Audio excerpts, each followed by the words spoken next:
अब ATM machine से ration card धारियों को सीधा अनाज मिलेगा। जो राशन डीलर हैं और गांव के वर्चस्ववादी लोग हैं, उनको अब घपला करने का कोई भी मौका नहीं मिलेगा। बिहार अब एटीएम से अनाज बांटने वाला चौथा राज्य बन जाएगा। आखिर ये एटीएम काम कैसे करता है और कैसे राशन डीलर और वर्चस्ववादी लोग जो मिलकर खेल करते थे वो नहीं कर पाएंगे और वाजिब जो हकदार लोग हैं उनको ही मिलेगा, पूरी खबर आपको बताएंगे। उससे पहले औपचारिकता के लिए बता दूं कि मेरा नाम है हिमांशु कुमार और आप देख रहे हैं जनता जंक्शन। राशन कार्डधारी को लेकर जिस तरह से खबरें आती थी कि कैसे कुछ लोगों के नाम पर गलत तरीके से अनाज का उठाव होता है और वाकई में जो डिजर्व करता है उस तक अनाज पहुंच नहीं पाता है और राशन कार्ड डीलर भी जो है मनमानी करते थे, लेकिन अब इस पर पूरी तरह ब्रेक लगने वाला है। केंद्र सरकार ने बकायदा राज्य सरकार को चिट्ठी भेजा और कहा कि हम ये चाहते हैं कि बिहार में अनाज का बंटवारा एटीएम मशीन से हो। एटीएम मशीन काम वैसे ही करेगा जैसे आपके पास एटीएम कार्ड होता है।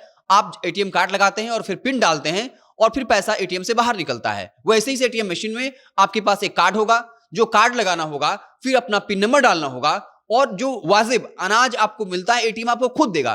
पहले क्या होता था, जब कोई राशन कार्डधारी जाता था तो वहां डीलर का अपना डील होता था कि अगर 5 किलो अनाज है तो हम आपको आधा किलो कम या 1 किलो कम ही देंगे और विरोध करने पर वो ये कहता था कि हम आपका नाम ही हटा देंगे। लेकिन अब ऐसा बिल्कुल नहीं होने वाला है।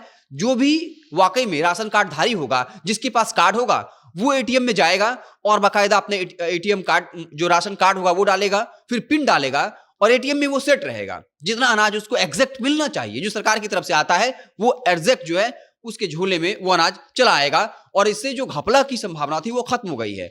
इसके साथ ही बता दें कि 55 लाख राशन कार्डधारी जिनके बारे में सरकार को शक था कि इनका डेटा सही नहीं है, आधार कार्ड नंबर सही नहीं है या फिर ये वाजिब लोगों का आधार कार्ड नहीं है जो वाकई में डिजर्व नहीं करते हैं, ऐसे 50 लाख लोगों का नाम जो है वो कट गया है। हालांकि सरकार ने ऑप्शन दिया है कि कुछ लोगों को लगता है कि वाकई में वो डिजर्व करते हैं और उनका नाम कट गया है तो ऑनलाइन जो है वो जा करके वो फिर से अपना राशन कार्ड बनवा सकते हैं। जो वेबसाइट है वो है rconline.bihar.gov.in, उस पर आप जा सकते हैं। आप खुद जाइए, साइबर कैफे में जाइए और बाकायदा जो डेटा मांगा जाता है वो इन्फॉर्मेशन भरिए और वाकई में आप डिजर्व करते हैं तो आपका राशन कार्ड बन जाएगा। लेकिन 55 लाख लोगों के राशन कार्ड पर सरकार को शक था कि ये ओरिजिनल राशन कार्ड नहीं है, मतलब कार्ड राशन कार्डधारी नहीं है।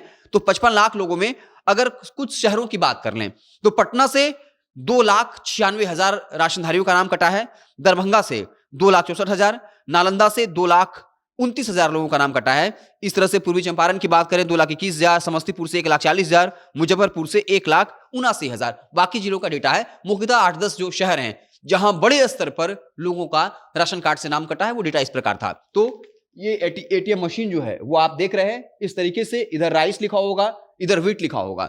और बता दें कि बिहार चौथा राज्य है। इसके अलावा सबसे पहले इसकी शुरुआत जो हुई थी वो उड़ीसा से हुई थी, उसके बाद पंजाब और हरियाणा अगर बात करें, हाँ राजस्थान, दूसरा नंबर राजस्थान का था, वहां ये एटीएम मशीन जो है वो काम कर रहा है जिससे अनाज मिलता है। और तीसरा जो राज्य था वो हरियाणा था और अब चौथा राज्य जो है बिहार बन जाएगा जहां एटीएम मशीन के जरिए अब किसानों को चावल और गेहूं मिलेगा। जैसे एक तरफ राइस होगा, एक तरफ व्हीट होगा। आप जैसे ही इस मशीन में राशन कार्ड नंबर डालेंगे ठीक उसी तरह से पिन नंबर आएगा, आप पिन नंबर डालोगे और फिर जो वाकई में अमाउंट आपको मिलना चाहिए जो सरकार की तरफ से निर्धारित है वो आप यहाँ पे झोला या बुरा लगाएंगे उसमें आ जाएगा। मतलब अब तक जो ग्राउंड पे शिकायत यही थी कि डीलर कहता था कि भाई हम आपको कम देंगे, आधा किलो कम देता था और अगर सैकड़ों संख्या में राशन लेने वाले लोग हैं, अगर आधा 2 किलो कम किया गया तो फिर राशन डीलर को फायदा होता था, नहीं वो गलत तरीके से पैसा कमाते थे।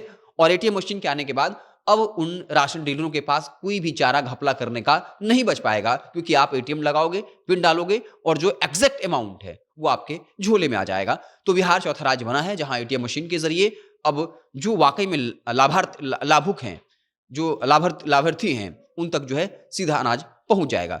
आपको क्या कुछ लगता है, क्या एटीएम मशीन आने के बाद भी कुछ गड़बड़ी होने की संभावना होती है? क्या ऐसी संभावना बचती है? अगर आपके दिमाग में कुछ ऐसा आता है या फिर क्या जो राशन डीलर हैं या घपला करने वाले लोग हैं कोई और रास्ता निकाल लेंगे, अगर ऐसी कोई इन्फॉर्मेशन आता हो, कोई दिमाग में कोई आइडिया आता हो तो कमेंट बॉक्स में जरूर बताइएगा। फेसबुक पर देख रहे हैं तो पेज को लाइक कर लीजिए, यूट्यूब को सब्सक्राइब कर लीजिए। बहुत बहुत धन्यवाद।